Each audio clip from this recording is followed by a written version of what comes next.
قرآن پاک کے اندر ارشاد فرمایا انا نحن نزلنا الذکر و انا لہ لحافظون کہ اس قرآن کریم کو ہم ہی اتارنے والے ہیں اور ہم ہی اس کی حفاظت بھی کرنے والے ہیں۔ یہ بات ہم سب کو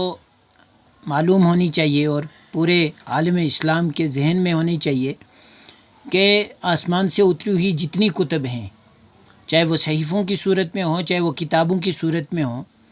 قرآن کریم کے علاوہ کسی کتاب کی حفاظت کی ذمہ داری اللہ تعالیٰ نے اپنے ذمے نہیں لی، لیکن قرآن کریم ہی صرف ایسی کتاب ہے جو آسمان سے اتری اور اللہ کے رسول صلی اللہ علیہ وسلم جو آخری نبی ہیں محمد رسول اللہ صلی اللہ علیہ وسلم ان پر اتاری گئی، اور ساتھ میں یہ بھی بتا دیا،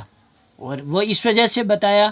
کہ پہلی امتوں نے، پہلے لوگوں نے جن پر وہ کتابیں اتری تھیں، انہوں نے اس میں اپنی مرضی سے تحریف کی،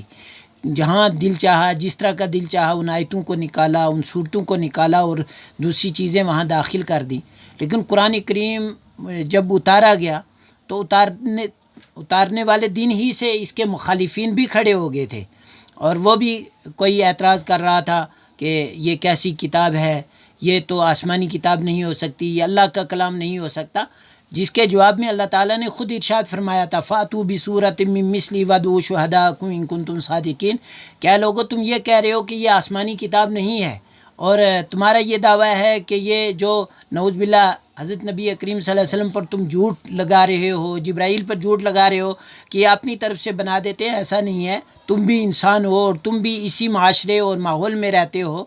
جس میں حضرت محمد رسول اللہ صلی اللہ علیہ وسلم رہتے ہیں۔ اگر یہ انسانی کلام ہے اور تم یہ کہتے ہو کہ یہ انسان کا کلام ہے تو تم بھی لے آؤ فَأْتُوا بِسُورَةٍ مِّن مِّثْلِهِ، اسی کی طرح کی تم بھی کوئی آیت بنا کے لے آؤ۔ بہرحال یہ تو قرآن کا اس نسخے کا اعزاز ہے اور اکرام ہے کہ اللہ نے اس کی ذمہ داری لی ہے، تب تک اہل